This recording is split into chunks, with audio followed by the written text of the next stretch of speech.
শুভম, দেখো এই হারটা কি সুন্দর, আমার খুব পছন্দ হয়েছে। তোমার ক্রেডিট কার্ডটা দাও তো।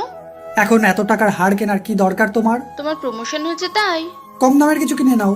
শোনো, তোমার প্রমোশন হয়েছে, তুমি ভালো কাজ করেছো তাই। আর ভালো কাজ করার জন্য তো তোমাকে অনেক কষ্টও করতে হয়েছে। আর কষ্ট করেছো ভালো থাকার জন্য, কিপটেমি করার জন্য তো না। আচ্ছা ঠিক আছে, তোমার যেটা পছন্দ হয়েছে তুমি নিয়ে নিও।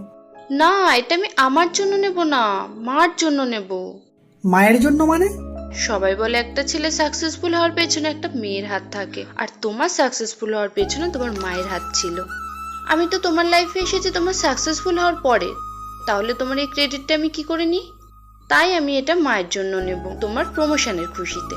সত্যি, সব বৌমারা যদি এরকম ভাবনা রাখে তাহলে কখনো শাশুড়ি মায়েরা তার বৌমাকে মেয়ে হিসেবে মেনে নিতে দ্বিধাবোধ করবে না। তবে কথাটা ঠিক, একটা ছেলে সাকসেসফুল হওয়ার পেছনে একটা মেয়ের হাত থাকে, আর মেয়েটা হলো মা।